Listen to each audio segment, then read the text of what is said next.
கர்த்தர் நல்லவர். நம்ம கடந்த 3 வாரங்களாய் இதே ஒரே செய்தியை நம்ம பார்த்துட்டோம். எடுத்து வாசிக்கிறேன். நிழலாகவும் அடைக்கலமாகவும் மறைவிடமாகவும் ஒரு கூடாரம் உண்டாயிருக்கும். அப்படியே கண்களை விடுவோமா? கர்த்தர் இந்த மாதத்திலே எசையா புஸ்தகத்துல நமக்கு ஒரு வாக்கு தத்தத்தை கர்த்தர் கொடுத்திருக்கிறார். பகலிலே வெயிலுக்கு நிழலாகவும் பெருங்காட்டுக்கும் மலைக்கும் அடைக்கலமாகவும் மறைவிடமாகவும் ஒரு கூடாரம் உண்டாயிருக்கும். ஒரு கூடாரம் உண்டாயிருக்கும். ஆண்டவர் தான் நம்மோடு பேசணும். அப்படி வார்த்தை நமத்துல கடந்து வரணும். ஏன் இந்த வார்த்தை கொடுத்தார் என்று சொல்லி எனக்கு ஒரு கேள்வி இருந்தது. நேற்று நடந்த சம்பவங்களை பார்க்கும்போது கர்த்தர் நம்மளை எவ்வளவு ஆச்சரியமாய் கூடாரத்தை அமைத்து நம்மை பாதுகாத்து இருக்கிறார் என்பதை நம்மளால உணர முடியும். இங்கே சொல்லப்படுகிறது, மலைக்கு வெயிலாகவும் மலைக்கு பகலிலே வெயிலுக்கு நிழலாகவும் பெருங்காட்டுக்கும் மலைக்கும் அடைக்கலமாகவும் மறைவிடமாகவும் ஒரு கூடாரம் உண்டாயிருக்கும். இன்னைக்கு நடக்கிற அழிவிலிருந்து ஒரு கூடாரத்தை கர்த்தர் நமக்கு வைத்திருக்கிறார். அவர் நம்மோடு பேசுவாராக. எங்களை கிருபையாய் நேசிக்கிற அன்பின் நல்ல தகப்பனே, இந்த வார்த்தைக்காய் காத்து வந்து நிற்கிறோம். நீர் பேசணும்னு கேட்கிறோம். இந்த வார்த்தை எங்கள் மத்தியிலே கிரியை செய்யட்டும். நீங்க பேசுங்க, நான் கேட்கிறோம். என்னை மறைத்து உங்க நாமம் மகிமைப்படட்டும், உங்க ராஜ்யம் கட்டப்படட்டும். நீங்க பேசுங்க, நாங்க கேட்கிறோம். இயேசுவின் இன்ப நாமத்திலே ஜெபிக்கிறோம் அன்பின் நல்ல தகப்பனே. ஆமென், ஆமென். அல்லேலூயா. கர்த்தர் நல்லவர். கர்த்தர் இம்மட்டுமாய் நம்மை நடத்தி பாதுகாத்து எல்லா காரியத்திலும் கூட இருந்தது. 4வது வாரத்திலும் இந்த மாதத்தின் கடைசி நாட்களும் கூட இருந்திருக்கிறார். அவருக்கு நான் நன்றி சொல்ல 1ஆம் தேதி காலையில 6 மணிக்கு சபையில வைத்து வாக்குத்தத்த ஆராதனை இருக்கும். இந்த மாதம் சரியா 6 மணிக்கு வாக்குத்தத்த ஆராதனை சபையில இருக்கும். 6 to 7 மணி வரைக்கும் வாக்குத்தத்த ஆராதனை இருக்கும். என முடிந்ததும் ஆண்கள் முகாமுக்கு கலந்து போறதுனால இந்த வாரம் நமக்கு காலையில் 6 மணியிலிருந்து 7 மணி வரைக்கும் 1ஆம் தேதி வாக்குத்தத்த ஆராதனை இருக்கும்.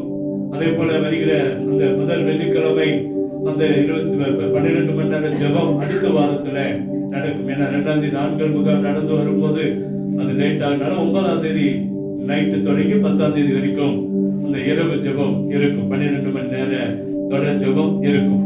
அதுல உங்களுடைய ஒத்துழைப்பை தரும்படி அன்போடு கேட்கிறேன். கர்த்தர் உங்களை ஆசை முடிந்ததும் ஆண்கள் உட்கார்ந்து எப்படி பேர் போறது என்று பிளான பண்ணிட்டு அப்புறமேட்டு அதை காரியங்களை செய்யுங்க. கர்த்தர் நம்மை ஆசீர்வதிப்பாராக. கர்த்தர் நம்மை ஆசீர்வதிப்பாராக. அல்லேலூயா. இன்னைக்கு நம்ம பார்க்க போறது என்னன்னா, கர்த்தர் நமக்கு ஒரு கூடாரத்தை வைத்திருக்கிறார். கர்த்தர் நமக்கு ஒரு கூடாரத்தை வைத்திரு. எதற்கு? நம்ம ஆரம்பத்திலிருந்தே பார்த்துட்டு இருக்கிறோம். எதற்குன்னா, ஒரு பெரிய அழிவு வரப்போகுது. பெரிய அழிவு வரப்போகுது. முதல் வாரத்தில் கர்த்தர் நம்மோடு பேசினார். ஒரு பெரிய அழிவு வரப்போது. அந்த அழிவிலிருந்து உங்களை என்னை காப்பாற்ற ஒரு கூடாரத்தை கர்த்தர் வைத்திருக்கிறார். ஒரு கூடாரத்தை கர்த்தர் வைத்திருக்கிறார். இன்னைக்கு நடக்கிற சம்பவங்கள், இன்னைக்கு மழையினால் ஒரு பக்கம் அழிவு, இன்னைக்கு வியாதியினால் ஒரு பக்கம் அழிவு, இன்னைக்கு இப்படிப்பட்ட விதிப்பட்ட ஒரு சில மரணங்கள், இன்னைக்கு அநேக இடங்கள்ல மரணங்கள், மரண ஓலங்கள் கேட்டுக்கொண்டே இருக்குது. அதற்கு தான் கர்த்தர் நமக்கு ஒரு கூடாரத்தை கர்த்தர் கொடுக்கிறார் சொன்னார். அல்லேலூயா. அந்த கூடாரத்துக்குள்ள உங்களை மறைத்துக் கொள்வேன்னு கர்த்தர் சொன்னார். நம்மளை மறைத்து வைத்திருக்கிறார். கர்த்தர் நம்மளை மறைத்து வைத்திருக்கிறார். கர்த்தர் நிச்சயமா ஒரு அற்புதத்தை என்ன செய்ய முடியும்? செய்ய முடியும். அல்லேலூயா. கடந்த நாட்கள்ல 3 பேர் படுக்கைப்படுத்தும். நான் பாஸ்டர்மா சாம் அப்படியே ஞாயிற்றுக்கிழமைல இருந்து செவ்வாய்க்கிழமை வரைக்கும் எந்திரிக்கவே முடியல. படுத்த படுக்கையானோ ஒரு காரியமும் செய்ய முடியல. சாப்பிட முடியல, எங்க ஹாஸ்பிட்டலுக்கு போக முடியல, எந்த காரியங்களும் செய்ய முடியல. ஒருத்தர் படுத்து ஒருத்தர் ஏதாவது காரியங்கள் செஞ்சா கூட பரவாயில்ல. 3 பேரும் படுத்தாச்சு. என்ன செய்யுதுன்னு தெரியல. ஆனா ஜெபம் ஒன்றுதான் கர்த்தர் எங்களை வழிநடத்தி வந்தார். அல்லேலூயா. அப்போ அந்த அதிகாலை ஜெபத்துல இருந்தோம். அந்த எல்லா ஜெபங்களும் கலந்து கொண்டோம். கர்த்தர் எங்களை பலப்படுத்தினார். அல்லேலூயா. தொண்டையில மாத்திரம் கொஞ்சம் ப்ராப்ளங்கள் இருந்தது. அது இன்னைக்கும் சரியாயிரும் என்று நம்புகிறோம். கர்த்தர் நல்லவர். கர்த்தர் ஏன் இதை சொல்றா? கர்த்தர் நமக்கு ஒரு பாதுகாப்பை கர்த்தர் வைத்தார். பாதுகாப்பை கர்த்தர் வைத்தார். அதோட புதன்கிழமை அதே உடம்பு சேர்ந்து அதே பலவத்தோடு கோயம்புத்தூர் போனேன். அதே வியாழக்கிழமை இங்க வெள்ளிக்கிழமை தேவாலயத்தில் நடக்கிற மீட்டிங்ல கலந்து கொண்டோம். கர்த்தர் தான் பலனை கர்த்தர் கொடுத்தார். அல்லேலூயா. ஏன் இதை சொல்றேன்னா, கர்த்தர் நமக்கு ஒரு கூடாரத்தை வச்சுட்டாருன்னா அதுல நம்மளை பாதுகாக்கிற ஆண்டவர் கர்த்தர் தான். கர்த்தர் நம்ம என்ன செய்யறா? பாதுகாக்கிறார். அல்லேலூயா. இன்னைக்கு ஆண்டவர் நம்ம இடத்துல எதிர்பார்க்கிற ஒரு காரியம் என்ன? நம்ம பாதுகாப்புக்குள்ள வரணும் அப்படின்னா நம்மளை அந்த கூடாரத்துக்குள்ள நாம போகணுமா, அவர் கொண்டு போகணுமா?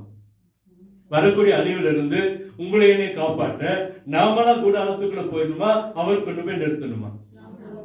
நாமளே போகணும். அல்லேலூயா. கர்த்தர் அதை தான் விரும்புறார். கர்த்தர் அதை தான் விரும்ப. அவர் கொண்டு வந்து நிறுத்தினா நம்ம ஓடிடுவோம். அவர் நம்ம என்ன செய்வோம்? ஓடிடுவோம். அந்த ஒரு என்ன நடக்க சீரியஸ் நமக்கு தெரியாது. ஆனா நாமளே அடிபட்டு பிரச்சனைக்குள்ள போயிட்டோம்னு சொன்னா அதனுடைய பவர் அதிகமா இருக்கும். அதனுடைய பவர் எப்படி இருக்கும்? அதிகமா இருக்கும். அல்லேலூயா. இன்னைக்கு ஆண்டவர் நம்மிடத்துல பேசிக்கொண்டிருக்கிற காரியம் என்னன்னா, நாம அந்த கூடாரத்துக்குள்ள போய் கடந்து போக வேண்டும் என்று கர்த்தர் விரும்புகிறார். கூடாரத்துக்குள்ள என்ன செய்யணுமா? கடந்து போக வேண்டும். எப்படி கடந்து போக முடியும்? எப்படி கடந்து போக முடியும்? அதுதான் இன்னைக்கு செய்தி. எடுத்து வாசிங்க 2 ராஜாக்கள் புஸ்தகம் 2ஆம் அதிகாரம் 19-20 வசனங்கள்.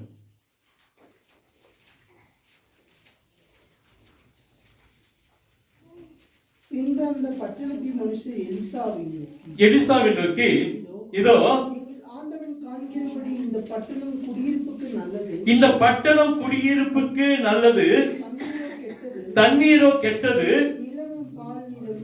நிலமும் பால் நிலம் என்றான். இங்க வாசிக்கிற 2 ராஜாக்கள் புஸ்தகம் 2ஆம் அதிகாரத்துல ஒரு சம்பவம் இருக்கிறது. அங்கே நம்ம வாசிக்கும் போது பார்க்கிறோம். இன்னொரு முறை வாசிங்க. அந்த பட்டணத்தின் மனுஷர் எலிசாவை நோக்கி, இதோ ஆண்டவன் காண்கிறபடி இந்த பட்டணம் குடியிருப்புக்கு நல்லது, இந்த பட்டணம் ஆண்டவன் காண்கிறபடி இந்த பட்டணம் குடியிருப்புக்கு நல்லது, தண்ணீரோ கெட்டது, நிலமும் பால் நிலம் என்றார்கள். நிலமும் பால் நிலம் என்றார்கள். அல்லேலூயா. இந்த யோசுவாவுடைய காலத்துல நாம் பாடுமே, யோசுவாவின் காலத்துல இந்த எரிகோ பட்டணம் எழுப்புதலின் பட்டணம். எவ்வளவு பட்டணம்? எழுப்புதலின் பட்டணம். அங்கே ஒரு எழுப்புதல் இருந்த காலம் எரிகோ, அந்த யோசுவாவின் காலத்துல. ஆனா இந்த ராஜாக்கள் இப்படி இந்த சம்பவம் பார்க்கும்போது அந்த பட்டணம் கெட்டு போய் இருந்தது. அந்த பட்டணம் என்ன செய்திருந்தது? கெட்டு போய். பட்டணம் நல்லதுதான், ஆனா குடிக்க தண்ணீர் என்னல்ல, நல்லா. மனுஷன் குடிக்க தண்ணீர் இல்லாம வாழ முடியுமா? வாழ முடியாது. இங்க வாசிக்கும் போது கெட்டு போன தண்ணீர் அதை கர்த்தர் சரிப்படுத்துகிறது தான் இன்னைக்கு நம்ம பார்க்கிறோம். நம்முடைய வாழ்க்கையில இன்னைக்கு நம்ம அந்த கூடாரத்துக்குள்ள போக முடியாதபடிக்கு நம்முடைய வாழ்க்கையில என்ன தடைகள் இருக்கிறதோ அதை இந்த செய்தியிலிருந்து கர்த்தர் நம்மோடு பேசுவாராங்க. கர்த்தர் நம்மோடு என்ன செய்வாராங்க? பேசுவாராங்க. அங்கே சொல்லப்படுகிறது அந்த 2:20 அந்த 2:20 அங்கே சொல்லப்பட்டிருக்கிறது, ஒரு புது தோண்டியை எடுத்து அதுல உப்பை போட்டு கொண்டு வாருங்கள் என்று சொன்னா உப்பு அங்கே போடப்பட்டது. உப்பு போடப்பட்ட உடனே அந்த தண்ணீர் நல்ல தண்ணீராய் மாறினது. இந்த தண்ணீர் நல்ல தண்ணீராய் மாறினது. அதனால அந்த ஜனங்கள் அந்த எரிகோ கோட்டைக்குள்ள, அந்த எரிகோ பட்டணத்துல வசிக்க ஆரம்பித்தாங்க. வசிக்க என்ன செஞ்சாங்க? ஆரம்பிச்சாங்க. அப்போ இன்னைக்கு ஒரு புது தோண்டியை எடுத்து அதிலே ஒரு உப்பை போட்டு கொண்டு வாருங்கள் என்று சொன்ன உடனே அந்த உப்பு கொண்டு போய் அந்த தண்ணீரில் போடப்பட்டது. கர்த்தர் ஒரு அற்புதத்தை அந்த இடத்துல செய்தாங்க. நமக்கு தெரியும், அந்த அதிகாரத்துல அவர்கள் குடியிருக்க நல்ல நிலமாய் அந்த இடம் என்ன செய்தது? மாறினது. அல்லேலூயா. அப்போ இந்த உப்பு போடணும். என்ன செய்யணும்? இந்த பால் நிலத்துல உப்பு போடணும். நம்முடைய வாழ்க்கையில இந்த கூடாரத்துக்குள்ள போக முடியாம இருக்கிற சூழ்நிலையில கர்த்தர் விரும்புகிறது நீங்களும் நானும் ஒரு உப்பாய் மாறணும். எப்படி மாறணும்? உப்பாய் மாறணும். ஏன்னா உப்பு என்பது எப்படிப்பட்டதுன்னா சுவை உள்ளது. சுவை உள்ளது. உப்பு நம்ம சாப்பாட்டுல போய் உப்பு தேட முடியுங்களா? தேடுவோமா? சாப்பாட்டுல போய் எங்க உப்புன்னு கேட்டுக்கோமா? கிழங்கெல்லாம் இருக்குது, கேரட் எல்லாம் இருக்குது, கத்திரிக்காய் எல்லாம் இருக்குது, உப்பு காணும். அதுக்கு மறைந்து போயிடுது. அது என்ன செய்து? மறைந்து போகுது. இன்னைக்கு நம்ம ஆண்டவர் ஒரு கூடாரத்தை நமக்கு வைத்து இருக்கிறார். இந்த கூடாரத்துக்குள்ள போக முடியாதபடிக்கு நம்மிடத்துல இருக்கிற குறைகள் என்ன, அதுதான் இன்னைக்கு பார்க்க போறோம். இங்கே இந்த உப்பு போட்டாங்க. உப்பு என்ன செஞ்சுச்சுங்க? அந்த தண்ணி சுவையா மாறிச்சு. சரி, இந்த உப்பே கெட்டு போச்சுன்னா சொல்லுங்க. இந்த உப்பே சாரமட்டு போச்சுன்னா என்னத்துக்கு இது எதுக்கு பயன்படும்? கர்த்தர் உங்களை என்ன ஒரு உப்பாய் நினைக்கிறார். உப்பாய் இருந்து இந்த சாதத்துக்குள்ள, இந்த அந்த கூடாரத்துக்குள்ளே கொண்டு போய் நம்மளை நிறுத்த கர்த்தர் நினைக்கிறார். ஆனா இங்கே அநேக நேரத்துல நாமளே சாரமற்று போய் கிடக்கிறோமே. நம்ம எதனால சாரமாக்கப்படும்? புரியுதா நான் சொல்றது? நாமளே அநேக நேரத்துல சாரமற்று போய் விடுகிறோமே. அந்த கூடாரத்துக்கு போவதற்கு தகுதி இல்லாமல் ஆகி விடுகிறோமே. அந்த கூடாரத்துக்குள்ள போவதற்கு நம்மளை கர்த்தர் உள்ளே கொண்டு போவதற்கு ஒரு தகுதி இல்லாத ஆட்களாய் மாறி விடுகிறோமே. அப்ப நம்ம எப்படி கர்த்தர் சரிப்படுத்த முடியும்? உப்பு சரியாகுமா? வசனம் சொல்றது எடுத்து வாசிங்க.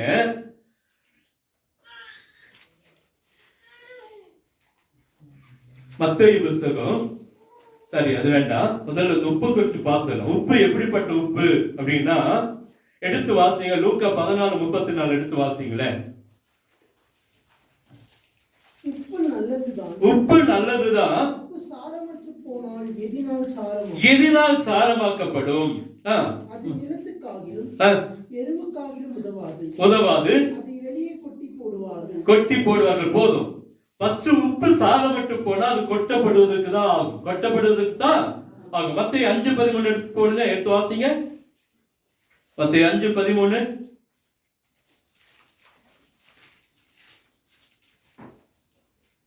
நீங்கள் பூமிக்கு உப்பாய் இருக்கிறீர்கள். உப்பானது சாரமற்று போனால் எதினால் சாரமாக்கப்படும்? வெளியே கொட்டப்படுவதற்கும் மனுஷரால் மிதிக்கப்படுவதற்குமே அன்றி வேறொன்றுக்கும் உதவாது. வேறொன்றுக்கு என்ன செய்யாது? உதவாது. உங்களை எண்ணி கர்த்தர் நீங்கள் உலகத்துக்கு எப்படியா இருக்கிறீங்கன்னு சொல்றாரு? உப்பா இருக்கிறீங்க. அதனாலதான் கர்த்தர் நமக்கு ஒரு கூடாரத்தை வைத்திருக்கிறார். இந்த கூடாரத்துக்குள்ள போகிற அந்த உரிமையை கர்த்தர் நமக்கு வைத்திருக்கிறார். ஏன் என்று சொன்னா நீங்களும் நானும் உலகத்துக்கு எப்படி இருக்கிறோம்? உப்பா இருக்கிறோம். இந்த உப்பு ஒருவேளை கெட்டு போச்சுன்னா இது கூடாரத்துக்குள்ள போகுமா அப்படின்னா போக முடியாது. கூடாரத்துக்குள்ள என்ன செய்ய முடியாது? போக முடியாது. அதே மார்க் 9:50 எடுத்து வாசிங்களேன்.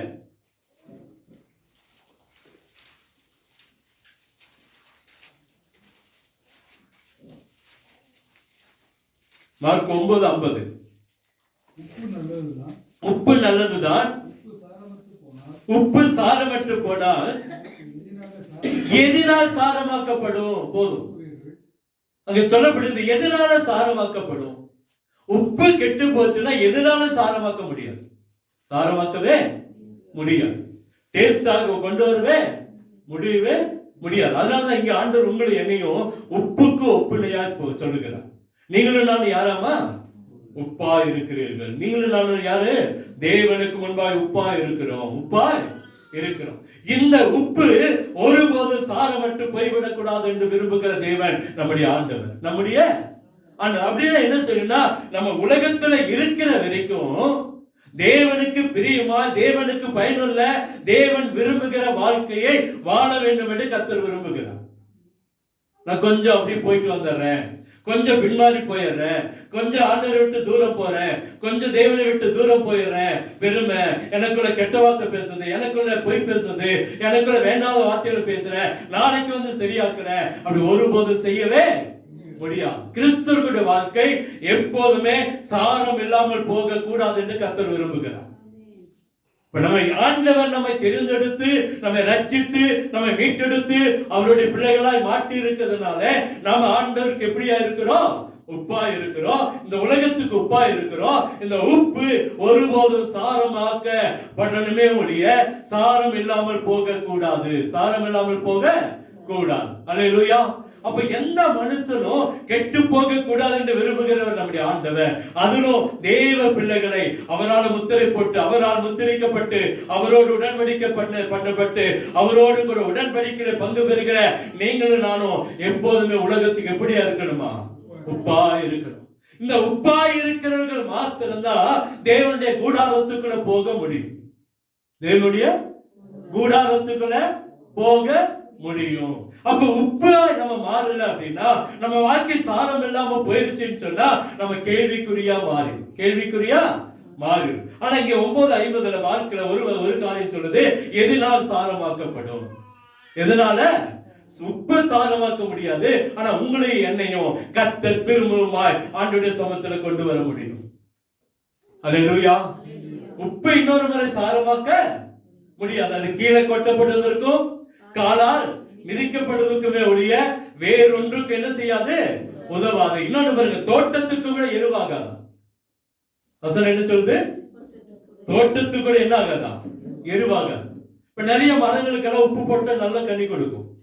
ஆனா அது கெட்டு போன உப்பை மரத்துல போட்ட என்ன நடக்கும்? மரமும் கெட்டு போயிடும், மரமும் கெட்டு போயிடும். ஆனா ஆண்டவர் நம்ம உப்பாய் வைத்திருக்கிற ஆண்டவர், இந்த உப்பு உலகத்தில் இருக்கிற உப்பு ஒருவேளை அது சாரம் இல்லாமல் போகலாம், ஆனால் ஆண்டவரால் உருவாக்கப்பட்ட நீங்களும் நானும் மீண்டும் சாரமாக்கப்படலாம்.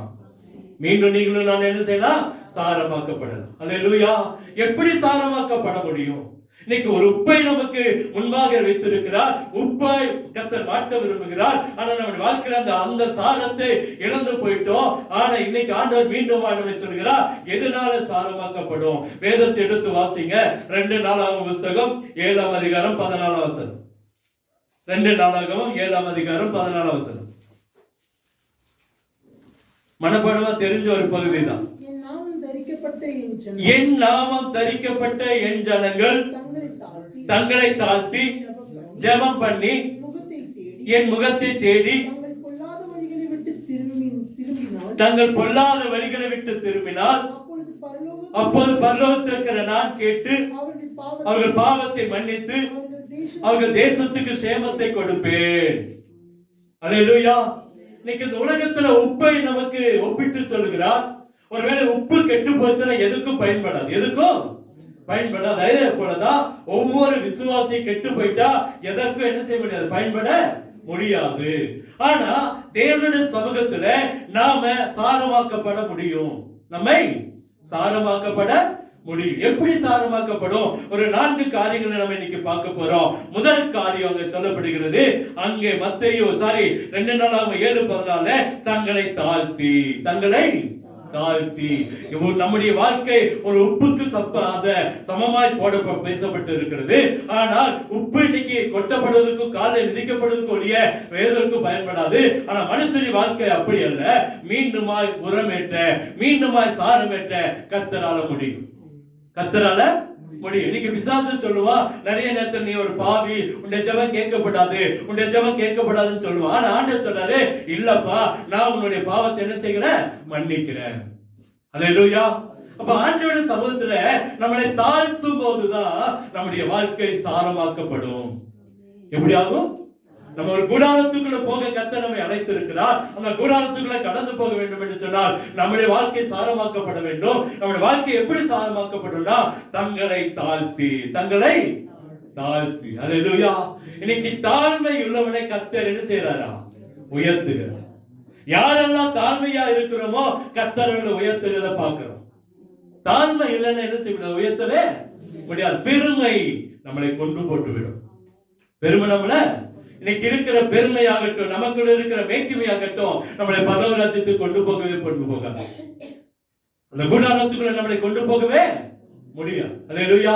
பெருமை உள்ளவனுக்கு கர்த்தர் என்ன செய்கிறாரா, எதிர்த்து நிற்கிறார் வேதம் சொல்லுது. ஆனா இங்க சொல்ற தங்களை தாழ்த்தி, தங்களை தாழ்த்தி. ஆண்டவரை பாருங்க, சங்கீதம் 22 6-8 வரைக்கும் எடுத்து வாசிங்க. சங்கீதம் 22 6-8 வரைக்கும். நானும் ஒரு புழு, மனுஷன் அல்ல, மனுஷரால் நிந்திக்கப்பட்டும் ஜனங்களால் அவமதிக்கப்பட்டும் இருக்கிறேன். என்னை பரியாசம் பண்ணி முகத்தை திருப்பி உதட்டை பிதுக்கி தலையை துலுக்கி கர்த்தர் மேல் நம்பிக்கையா இருந்தானே விடுவிக்கட்டும், பிரியமாயிருக்கிறாரே மீட்டு விடட்டும் என்றார்கள். அல்லேலூயா. ஆண்டவரே அந்த இடத்துல தன்னை குறித்து எழுதுகிற சங்கீதக்காரன் தாவீது சொல்றான்.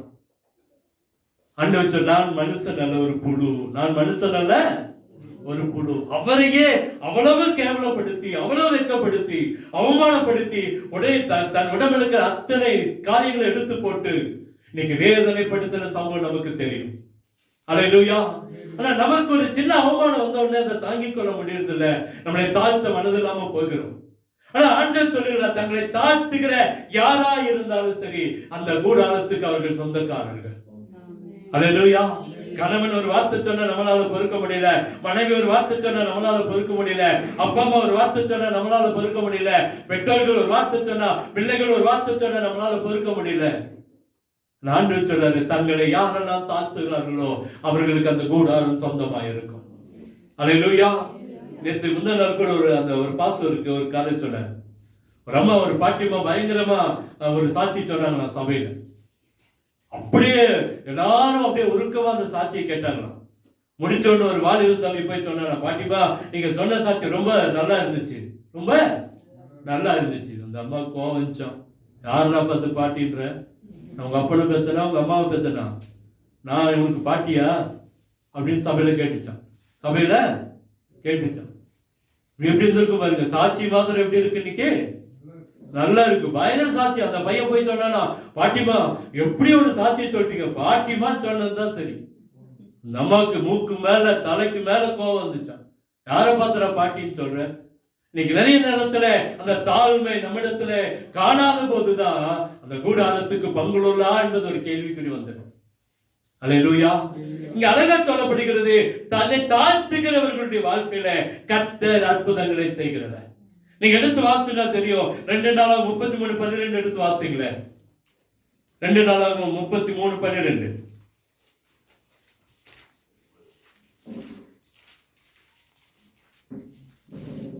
இப்படி அவன் நெருக்கப்படுகையில் நெருக்கப்படுகையில் மாதிரி இருந்துச்சு. வாசி. தன் தேவனாகிய கர்த்தரை நோக்கி கெஞ்சி தன் பிதாக்களின் தேவனுக்கு முன்பாக மிகவும் தன்னை தாழ்த்தினான். அல்லேலூயா, அல்லேலூயா. அங்கே வாசிக்கிறோம், ஒரு குறிப்பிட்ட மனுஷன் 2 சங்கிலியால கட்டப்பட்டு, 2 வெண்கல சங்கிலியால கட்டப்பட்டு, முச்சடிகளில பிடிச்சு அவனை கொண்டு போறாங்க சிறைச்சாலைக்கு. அங்கே அவன் நினைச்சான், இப்படி அவன் நெருக்கப்படுத்த தேவனாய் கர்த்தரை நோக்கி கெஞ்சி தன் பிதாக்களின் தேவனுக்கு முன்பாக தன்னை தாழ்த்தினான். அல்லேலூயா. அவரை நோக்கி அவன் விண்ணப்பம் பண்ணி கொண்டிருக்கும் போது அவன் கெஞ்சுதலுக்கு இறங்கி அவன் ஜெபத்தை கேட்டு அவனை திரும்ப எருசலேமில் தன் ராஜ்யத்துக்கு வர பண்ணினார். கர்த்தரே தேவன் என்று அப்பொழுது மனாசே அறிந்தான். அல்லேலூயா. மனாசேக்கு விரோதமாய் ஒரு பிரச்சனை வரும் பொழுது, நெருக்கப்படும் போது, அவன் கட்டப்படும் போது, அவன் சிறை கைதிகளால அல்லது சங்கிலிகளால பிடிக்கப்படும் போது தேவனுக்கு தன்னை தாழ்த்தினதுனால ஒரு பெரிய விடுதலை கர்த்தர் கொடுத்தார். நம்ம நெருக்கத்துல நம்ம யாரை நோக்கி கூப்பிடணும்? தேவனை நோக்கி கூப்பிடணும். எதுக்காகனா நம்முடைய வாழ்க்கையில் இருக்கிற கட்டுகள் அறுக்கப்பட. அதை எப்படி கூப்பிடணும்? தன்னை தாழ்த்தி கெஞ்சினான். தன்னை தாழ்த்தி என்ன செஞ்சா? கெஞ்சினான். பார்க்கிறோம். அல்லேலூயா.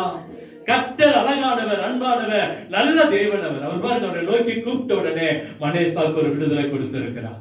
எப்படி கூப்பிட்டானா? தன்னை தாழ்த்தி கூப்பிட்டான். பெருமையா கூப்பிடவே இல்லை. என்ன செய்யல? பெருமையா கூப்பிடவே இல்லை. தன்னை தாழ்த்தி கூப்பிட்டாங்க. அழகா சொல்லுது, பிதாக்களின் தேவனுக்கு முன்பாக தன்னை தாழ்த்தினான். தன்னை என்ன செய்தான்? தாழ்த்தினான். கர்த்தர் அவனுக்கு உயர்வை கொடுத்தார். அல்லேலூயா.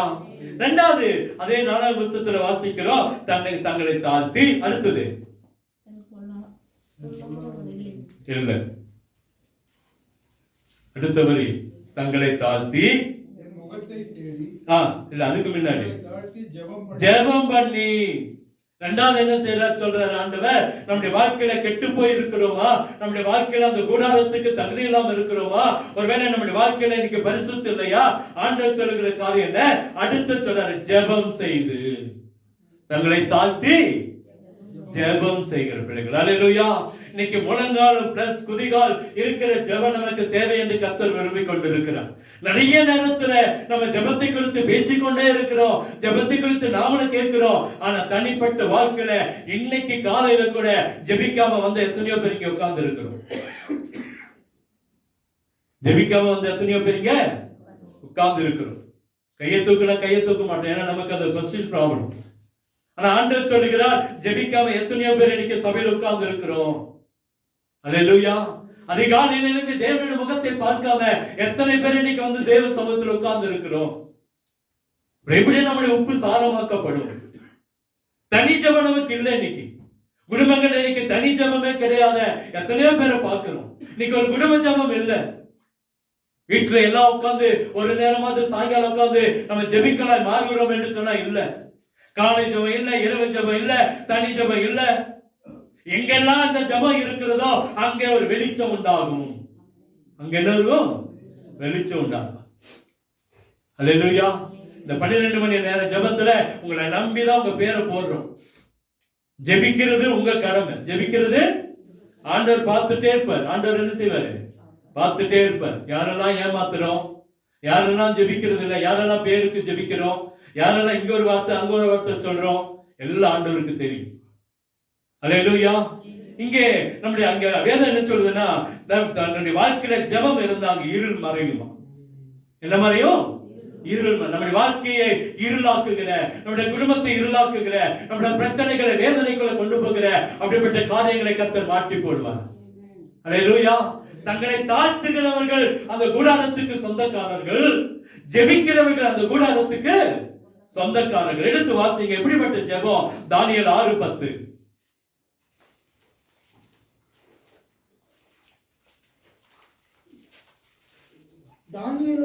தானியேலோ என்றால் அந்த பத்திரத்துக்கு கையெழுத்து வைக்கப்பட்டது என்றால், அந்த பத்திரத்துக்கு கையெழுத்து வைக்கப்பட்டது என்று அறிந்த போதிலும் தன் வீட்டுக்குள்ளே போய் தன் மேல் அறையிலே எருசலேமுக்கு நேராக பலகணிகளை திறந்திருக்கிற முன் செய்து வந்தபடியே 3 வேளை தினம் 3 வேளையும் தன் தேவனுக்கு முன்பாக முழங்கால் படியிட்டு ஜெபம் பண்ணி. போதும்பா. தான் செய்து வந்தபடியே 3 வேளையும் தேவனுக்கு முன்பாக ஜெபம் பண்ணினா தானியேல். அவருடைய காரியம் ஜெயமா இருந்தது. தானியேலுடைய காரியம் ஜெயமா இருந்தது. மத்தேயு 5:44 எடுத்து வாசிங்கள். எப்படிப்பட்ட ஜெபம்? மத்தேயு 5:44. நான் உங்களுக்கு சொல்லுகிறேன், உங்கள் சத்துருக்களை சிநேகியுங்கள், சபிக்கிறவர்களை ஆசீர்வதியுங்கள், பகைக்கிறவர்களுக்கு நன்மை செய்யுங்கள், உங்களை நிந்திக்கிறவர்களுக்காகவும் உங்களை துன்பப்படுத்துவதற்காகவும் ஜெபம் பண்ணுங்கள். அல்லேலூயா. எப்படிப்பட்ட ஜெபமா? நாம் எப்படி ஜெபிக்கணுமா? எப்படிங்க ஜெபிக்கணும்? சத்துருக்களை சிநேகிக்கிற ஜெபம். நம்ம இன்னைக்கு நிறைய நேரத்துல ஒரு வைராக்கியம் பாராட்டி இருக்கிறோம், நிறைய நேரத்துல நம்ம அதை செய்யறது. ஆனா ஆண்டவர் எப்படிப்பட்ட ஜெபத்தை நமக்கு கற்றுக் கொடுக்கிறார்னா, அங்க அழகா சொல்லப்படுகிறது 5:44 கர்த்தர் சொல்லுங்க, நான் உங்களுக்கு சொல்லுகிறேன், உங்கள் சத்துருக்களை சிநேகியுங்கள். அல்லேலூயா. நம்ம ஜெபம் இப்படி இருந்தா மாத்திரம்தான் கூடாரத்துக்குள்ள நம்மளால கொண்டு போக முடியும். உங்கள் சத்துருக்களை சிநேகியுங்கள், உங்களை சபிக்கிறவர்களை என்ன செய்யுங்க? மனசு வருமா? சபிக்கிறவங்களை மனசு வருமா? சபிக்காம விட்டு வந்துருவோமா? அவங்க ஒரு வார்த்தை சொன்னா நம்ம 4 வார்த்தை சொல்லிட்டு வந்துருவோம். ஆனா ஆண்டவர் சொல்றாரு, உங்களை சபிக்கிறவர்களை என்ன செய்யுங்க? ஆசீர்வதிங்க. சபிங்கன்னு சொல்ல. உங்களை பகைக்கிறவர்களை என்ன செய்யுங்க? நன்மை செய்யுங்க. உங்களை நிந்திக்கிறவர்களுக்காக, உங்களை துன்பப்படுத்துவதற்காகவும் ஜெபம் பண்ணுங்க. நம்ம ஜெபம் கொஞ்சம் வித்தியாசமா போகணும்ல. கூடாரத்துல பங்கு வேணும்னா, தேவ சமூகத்துல பங்கு வேணும்னா, தேவ பரலோகத்துல நமக்கு பங்கு வேணும்னா, மத்தேயு 5:44 படி ஜெபிச்சாதான் அந்த சீயோனுக்குள்ள, அந்த பரலோகத்துக்குள்ள கர்த்தர் நம்மை கொண்டு போய் நிறுத்துவார். அல்லேலூயா. அது மாத்திரம் அதே மத்தேயு 6:7 எடுத்து வாசிங்களேன். அன்றியும் நீங்கள் ஜெபம் பண்ணும்போது அஞ்ஞானிகளைப் போல வீண் வார்த்தைகளை அலப்பாதேயுங்கள், அவர்கள் அதிக வசனிப்பினால் கேட்கப்படும் என்று நினைக்கிறார்கள். சுருக்கமான ஜெபத்துக்கு கர்த்தர் பெரிய பதில கர்த்தர் தரார். நம்ம ஜெபம் இன்னைக்கு அநேக நேரத்துல பெருமையான ஒரு ஜெபமா வரத பாக்குறோம். மேட்டுமையான ஜெபம் அங்கதான் காட்டுறோம். ஜெபிக்க சொல்லும் போதுதான். அல்லேலூயா. ஆண்டவர் அதை விரும்புறது இல்லைன்ற. ஆண்டவர் அதை தேவையான ஜெபத்தை, குடும்பத்துக்கு தேவையா, சபைக்கு தேவையா, ஆஸ்பத்திரிக்கு தேவையா, அந்த ஜெபத்தை மாத்திரம் செய்ய கர்த்தர் உதவி செய்வாரா? அல்லேலூயா. ஏன்னா ஆண்டவர் பெரிய ஜெபத்தை கேட்கறது இல்லை. அதுக்கு பெரிய ஜெபம் செய்யாதீங்கன்னு சொல்ல, தேவையானதை சொல்லுங்க, தேவையானதை சொல்லுங்க. வீணான வார்த்தையை என்ன செய்ய வேண்டாம்? வசனிக்க வேண்டாம். வீணான வார்த்தை அலப்ப வேண்டாம். அந்த குறிப்புக்கு, அந்த ஜெபத்துக்கு எது தேவைன்னா, காலையில ஒவ்வொரு வசனம் சொல்லி ஜெபம் கொடுங்க. ஒரு வசனம், அந்த வசனத்தில் இருக்கிறத சொல்லி ஜெபம் பண்ணுங்க. ஏன்னா அந்த வசனத்தை நீங்க மனப்பாடு பண்ணீங்க அப்படின்னு சொன்னா அந்த வசனமே நிறைய பேருக்கு தெரியாது. காலையில நான் ஒவ்வொரு நாளும் ஒரு வசனத்தை கோடிட்டு தான் காலையில் ஜெபம் நடத்துறோம். எதுக்குன்னா அந்த நாள் இந்த வசனத்தை கொண்டு அந்த ஜெபத்தை செய்யறோம். அதுக்குரிய தலைப்புகள் எடுத்து வைத்து ஜெபம் பண்றோம். அப்ப அந்த தலைப்புக்கு மாத்திரம் ஜெபம் பண்ணி முடிச்சா அடுத்த டைம் கேட்கறதுக்கு நல்லா இருக்கும். கேட்கறதுக்கு நல்லா இருக்கும். அதை விட்டுட்டு எனக்கு இருக்கிற பாரத்தை, எனக்கு இருக்கிற வாஞ்சிய பூரா காலை ஜெபத்துல 1 மணி நேரம் ஜெபம் பண்ணா மற்றவங்களுக்கு எங்க நேரம் கிடைக்கும்? அல்லேலூயா. 10 நிமிஷம் ஜெபம் பண்ணாலே 10 நிமிஷம் நம்மளால ஜெபம் பண்ண முடியுதுல்ல. சர்ச்சில் ஒரு குறிப்பு எடுத்து வச்சுட்டா 10 நிமிஷம் அழகா என்ன செய்யலாம்? ஜெபம் பண்ணலாம். அல்லேலூயா. அங்க சொல்ல வேண்டாத வார்த்தைகள் என்ன செய்ய வேண்டாம்? வேண்டாம். ஜெபத்தின் முக்கியத்துவத்தை அறிந்து ஜெபிக்கணும். ஜெபத்தின் முக்கியத்துவத்தை அறிந்து ஜெபிக்கணும். அப்பதான் நமக்கு அந்த கூடார வாழ்க்கை, அந்த பரலோகத்தின் கதவுகள் நமக்காக திறந்தே இருக்கும். 3வது எடுத்து வாசிங்க. 2 நாளாகும் 7:14 தொடர்ந்து வாசிங்க.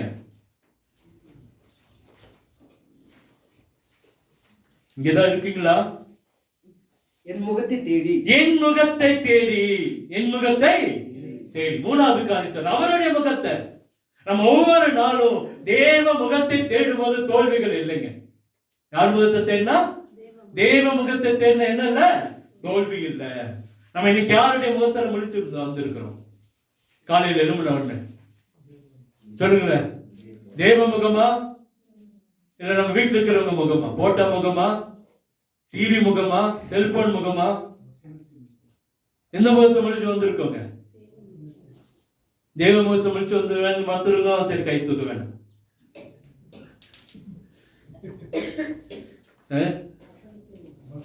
வசனத்தை காலையில வசனம் முன்னாடி வச்சிருக்கீங்க. Very good.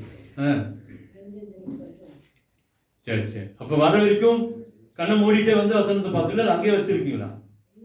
அங்கேயே இருக்கு. படுக்கிற இடத்துல வசனம் எல்லாம் வச்சிருக்கிறோம். வசனத்தை நம்புறோம் நம்ம. அப்படிதானே? சரி, உங்களை நம்புகிறோம். ஆண்டவரும் உங்களை நம்புறாரு. அல்லேலூயா. சொல்றாரு, அவருடைய முகத்தை பார்க்கிறவர்களுக்கு, அவருடைய முகத்தை நோக்கி பார்க்கிறவர்களுக்கு கூடாரம் எப்போதுமே ஆயத்தமா இருக்கிறதா. அல்லேலூயா. இன்னைக்கு நம்முடைய ஆசை எல்லாம் என்னன்னா, இந்த உலகத்தின் ஆசை மாத்திரம் இல்லைங்க.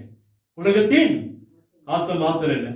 நம்ம வாழ்க்கைக்கு பின்பாய் ஒரு வாழ்க்கை இருக்கிறதே, அந்த வாழ்க்கை எப்படி இருக்கும் என்பதுக்காக தான் ஓடிக்கொண்டு இருக்கிறோம். மனுஷனுக்கு எல்லாத்துக்குமே மரணம் வருது. பிரசங்களை வாசிக்கிறோம். நீதிமானும் மரித்து போகிறான். என்ன செய்யறான்? நீதிமானும் மரித்து போகிறான். அவனுக்கு அதோட அவனுக்கு என்ன இல்லை? கேட்பார் இல்ல. அவனை மறந்துடுறாங்க. எல்லாருக்கும் மரணம் வருது. ஆனா இந்த மரணத்துக்கு பின்பாக ஒரு வாழ்க்கை இருக்கிறதே, அந்த வாழ்க்கைக்கு நம்ம இப்ப ஆயத்தப்பட வேண்டும் என்று சொன்னால் ஒவ்வொரு நாளும் தேவ முகத்தை நோக்கி பார்க்கணும். தேவ முகத்தை நோக்கி. என்ன 6:26 சொல்லுது, அவருடைய முகத்தை நாம் பார்த்தால் சமாதானம் உண்டாகும். முகத்தை நம்ம நோக்கி பார்த்து என்ன ஆகும்? சமாதானம் உண்டாகும். அல்லேலூயா.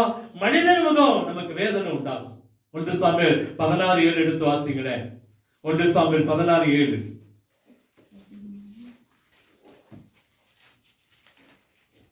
கர்த்தர் சாமுவேலை நோக்கி, நீ இவனுடைய முகத்தையும் இவனுடைய சரீர வளர்ச்சியும் பார்க்க வேண்டாம். நான் இவனை புறக்கணித்தேன். போதும்பா. நீ இவனையும் இவனுடைய முகத்தை என்ன செய்ய வேண்டாம்? பார்க்க வேண்டாம். நான் இவனை என்ன செஞ்சுட்டேன்? புறக்கணிச்சுட்டேன். அல்லேலூயா. யார்கிட்ட சொல்றாருங்க? ஈசாய்கிட்ட சொல்றாரு. சாமுவேல்கிட்ட கர்த்தர் சொல்றாரு. ஈசாய் கொண்டாந்து ஒவ்வொரு பிள்ளையா நிறுத்துறான். இதுதான் பையனா? இதுதான் ராஜாவா? அப்ப ஆண்டவர் பார்த்த உடனே இவனை பார்த்த உடனே, ஓ இவன் தான் இருக்கும். சாமுவேல் பார்த்த உடனே நினைக்கிறான், இவன் தான் இருக்கு, இவன் தான் அடுத்த ராஜா. ஆண்டவர் சொன்னாரு, அவன் முகத்தை அவன் சரீர வளர்ச்சியும் பார்க்காத. நான் இவன் என்ன செஞ்சுட்டேன்? புறக்கணித்தேன். அல்லேலூயா. ஆண்டவர் புறக்கணிக்கிற மனுஷன் அல்ல. ஆண்டவரை நோக்கி பார்க்கிற நாம் நிச்சயமா ஒரு அற்புதத்தை பெற்றுக் கொள்வோம். நாம் இன்னைக்கு மனுஷ முகத்தை பார்க்கிறோம், இன்னைக்கு உலகத்தின் காரியங்களை பார்க்கிறோம். ஆனா நம்ம தேவ முகத்தை பார்க்கலாம் மாறும் பொழுது நம்முடைய வாழ்க்கையில சமாதானம் உண்டாகும். சமாதானம் உண்டாகும். அல்லேலூயா. ஏசாயா 54:8 எடுத்து வாசிங்களேன். அவர் முகத்தை தேடினால் நமக்கு என்ன கிடைக்கும்? அற்பகாலம் மூண்ட கோபத்தினால் என் முகத்தை இமைப்பொழுது உனக்கு மறைத்தேன், ஆனாலும் நித்திய கிருபையுடன் உனக்கு என்ன செய்வேன்? இறங்குவேன் என்று கர்த்தர் சொல்கிறார். அல்லேலூயா. சொல்றாரு நித்திய கிருபை. நித்திய கிருபை அற்ப காலம் மூண்ட கோபத்தினால் என் முகத்தை இமைப்பொழுது என்ன செஞ்ச மறைத்தேன், ஆனாலும் நித்திய கிருபை உனக்கு இறங்குவேன் என்று கர்த்தராகிய உன் மீட்பர் சொல்லுகிறார். அல்லேலூயா. நமக்கு இறங்குகிற கர்த்தர் நம்மோடு இருக்கிறார். அடுத்தது ஒரு சம்பவத்தை சொல்லி முடிக்கிறேன். எடுத்து வாசிங்கள். அடுத்த நாளாவது தங்கள் பொல்லாத வழிகளை விட்டு வாசிங்கள் தொடர்ந்து திரும்பினால் நான் கேட்டு அவர்கள் பாவத்தை மன்னித்து சேமத்தை தருவேன். அல்லேலூயா. நீ காண சொன்ன நாலாவது காரியம் என்ன? தங்கள் பொல்லாத வழிகளை விட்டு திரும்பினார். தங்கள் பொல்லாத வழிகளை விட்டு திரும்பணும். ஆண்டவர் நம்மிடத்தில் இன்னைக்கு ஒரு எச்சரிக்கையாய் ஒரு ப்ராபஸியாய் கர்த்தர் சொல்லுகிறார், பொல்லாத வழிகளை விட்டு திரும்புங்க. பொல்லாத வழிகளை விட்டு, தேவனுக்கு பிரியமில்லாத எந்த வழியும் பொல்லாத வழிதான். தேவனுக்கு பிரியமில்லாத எந்த வழியும் பொல்லாத வழிகள் தான். அல்லேலூயா. தங்கள் பொல்லாத வழிகளை விட்டு திரும்பினால் நமக்கு சேமத்தை கர்த்தர் தருவார். அல்லேலூயா. இன்னைக்கு ஆண்டவர் விரும்புகிற காரியம், இன்னைக்கு நம்ம உப்பு சாரமற்று போய் இருக்கிறோம். இந்த உப்பு சாரமேற்றப்பட வேண்டும் என்று சொன்னா ஆண்டவர் சொல்லுகிற ஒரு 4 காரியங்கள் இருக்கிறது. தங்களை தாழ்த்தி ஜெபம் பண்ணி, அடுத்தது முகத்தை தேடி, 4வது சொல்றாரு தங்கள் பொல்லாத வழிகளை விட்டு திரும்பினால் நமக்கு அந்த பாக்கியத்தை, அந்த நன்மையை கர்த்தர் தருவாராம். நம்முடைய பிரயாசம் எதற்காக? அந்த நித்தியமான கூடாரத்துக்குள்ள கடந்து போக, நமக்காக வைத்திருக்கிற அந்த கூடாரத்துக்குள்ள கடந்து போக, நமக்கு ஒரு பாதுகாப்பை கத்திருத்து பெற்றுக்கொள்ள, நமக்கு ஒரு சமாதானத்தை கத்திருத்து பெற்றுக்கொள்ள கர்த்தர் உதவி செய்வாராக. அல்லேலூயா. அதுக்கு நம்ம செய்ய வேண்டிய காரியம் என்னன்னா, நித்தமும் மனுஷனுடைய நினைவுகள் பார்த்தீங்கன்னா ஆதியாகமம் 6:5 எடுத்து வாசித்து பாருங்களேன். அங்க மனிதனுடைய நினைவுகள் நித்தமும் பொல்லாதது. ஆதியாகமம் 6:5 எடுத்து வாசிங்க. மனுஷனுடைய அக்கிரமம் பூமியிலே பெருகினது, அவன் இருதயத்தின் நினைவுகள் தோற்றமெல்லாம் நித்தமும் பொல்லாததா இருக்கிறது. அல்லேலூயா. ஒரு நாளைக்கு ஒரு நாள் அல்ல, நித்தமும் பொல்லாத சிந்தனைகள் மனுஷர்களை வந்ததுனாலதான் சொல்றது பொல்லாத காரியங்களை விட்டு திரும்பினார். 1 ராஜாக்கள் 13:33 வாசித்து பாருங்களேன்.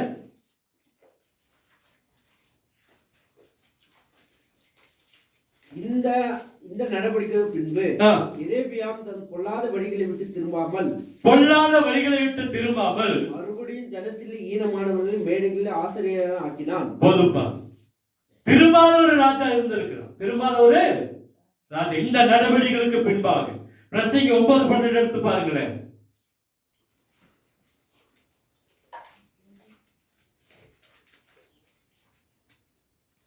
லூக்கா 6:45 எடுத்து வைங்க. பிரசங்கி 9:12. தன் காலத்தை மனுஷன் அறியான். அதானா 9:12. மற்றவர்கள் கொடிய வலையில் அகப்படுவது போல, குருவிகள் கண்ணியில் பிடிபடுவது போலவும் பொல்லாத காலத்திலே சடுதியில் தங்களுக்கு நேரிடும் ஆபத்தில் அகப்படுவார்கள். யாரு? மனுஷர்கள். அல்லேலூயா. சீக்கிரத்துல மனுஷனை பொல்லாங்கு பிடித்துக் கொள்கிறது. அதிலிருந்து காப்பாற்ற கர்த்தர் நினைக்கிறார். பொல்லாங்கு மகா சபையிலே கர்த்தர் வெளிப்படுகிற காலம் வரும். அதுக்கு முன்பாக சொல்றாரு, பொல்லாத வழிகளை விட்டு திரும்பினார். அதை லூக்கா 6:45 வாசிங்களே. நல்ல மனுஷன் தன் இருதயமாகிய நல்ல பொக்கிஷத்திலிருந்து நல்லதை எடுத்து காட்டுகிறார். பாருங்க, வித்தியாசத்தை அங்க காட்டப்படுகிறது. நல்ல மனுஷன் தன் இருதயத்தில் இருக்கிற நல்லவைகளை காட்டுகிறான். பொல்லாதவனோ பொல்லாத பொக்கிஷத்திலிருந்து பொல்லாதவங்களை எடுத்து காட்டுகிறான். அல்லேலூயா. ஒரு மனுஷனுடைய வார்த்தையிலேயே அது பொல்லாத மனுஷனா நல்ல மனுஷனா என்ன செய்ய முடியுமா? அறிந்து கொள்ள முடியும். அல்லேலூயா. பேசுகிற பேச்சே இது தேவனுக்கு பிரியமான வார்த்தையா இல்ல இந்த மனிதனுக்கு பிரியமான வார்த்தையா என்ன செஞ்சிடலாம்? கண்டு பிடிச்சிடலாம். நல்ல மனுஷனுடைய இருதயத்தில் நல்ல வார்த்தைகள் வரும். கெட்ட மனுஷனுடைய வார்த்தை என்ன வருமா? கெட்ட காரியங்கள் வரும். அல்லேலூயா. அப்ப பொல்லாத காரியங்களை, தங்கள் பொல்லாத வழிகளை விட்டு திரும்பினார். என்ன செய்யறார்? வீட்டு எடுத்து வாசிங்க. ஏசாயா 4:6.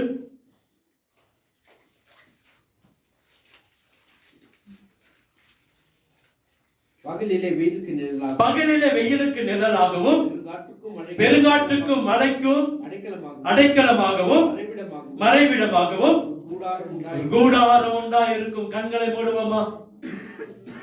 நீங்களும் நான் இன்னைக்கு உப்பாய் கர்த்தர் பார்க்கிறார். உப்பு சாரம் விட்டு பண்ணா, சாரம் இல்லாம போனா வெளியே கொட்டப்படுவதற்கும் விதிக்கப்படுவதற்கும் தான் காரணமாகும்.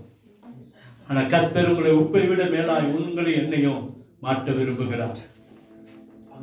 நம்முடைய வாழ்க்கையில நம்ம உப்பா இருக்கலாம், ஆனா உப்பு கெட்டு போச்சுன்னா ஒரு காரியம் செய்ய முடியாது. ஆனா உங்களை என்னையும் உப்பை விட மேலாய் நேசிக்கிற ஆண்டவர். எந்த மனுஷனும் கெட்டு போது கர்த்தருக்கு சித்தம் இல்லை. அந்த சாரத்துக்குள்ள, அந்த கூடாரத்துக்குள்ள உங்களையே நீ கர்த்தர் வா என்று அழைத்துக் கொண்டே இருக்கிறார். எப்படி இந்த கூடாரம் நமக்கு சொந்தமாகும்? எப்படி ஒரு மறைவிடம் கிடைக்கும்? எப்படி நமக்கு ஒரு அடைக்கலம் கிடைக்கும்?